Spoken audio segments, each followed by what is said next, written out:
5 గంటల 52 నిమిషాలకి fire call వచ్చింది. ఇక్కడ అంకుర హాస్పిటల్లో ఫైర్ యాక్సిడెంట్ అయిందని. గ్రౌండ్ ప్లస్ 8 ఫ్లోర్స్ బిల్డింగ్ ఇది. ఫస్ట్ 3 ఫ్లోర్స్లో హాస్పిటల్ ఉంటుంది, పైన ఫ్లోర్స్ అని వేరే ఆక్యుపెన్సీ ఉంది. ఇక్కడ హోర్డింగ్కి అంటుకుంది ఫైర్, సో దానివల్ల ఫ్లేమ్స్ పెద్దగా కనిపించినాయి. ఇమీడియట్గా మేము ఫైర్ వెహికల్స్ టర్న్అవుట్ చేసాము, బ్రాంటో కూడా టర్న్అవుట్ చేసాము. ఇమీడియట్గా ఫైర్ ఆరిపోయడం జరిగింది. దీంట్లో 15 మంది పేషెంట్స్ ఉంటే వాళ్ళని అంకుర బంజారా హిల్స్ హాస్పిటల్కి వాళ్ళు షిఫ్ట్ చేశారు. సో ఎవరికి ఎలాంటి ప్రమాదం ఏం జరగలేదు, ఎవరి ఇంజురీ ఏం జరగలేదు. అందరినీ సేఫ్గా ఎవాక్యుయేట్ చేయడం జరిగింది. ఫైర్ సర్వీస్ 5 వెహికల్స్ ఇమీడియట్గా రెస్పాండ్ అయ్యి ఫైర్ ఆరిపోయడం జరిగింది.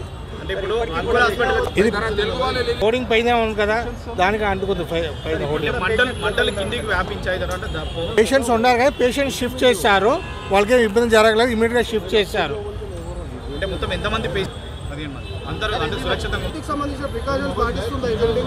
సిస్టమ్స్ పెట్టారు, వీళ్ళు సిస్టమ్స్ ఉన్నాయి. ఇంకా మా ఫైర్ సర్వీస్ వచ్చి మేమే ఆపరేట్ చేసాము ఫాస్ట్గా.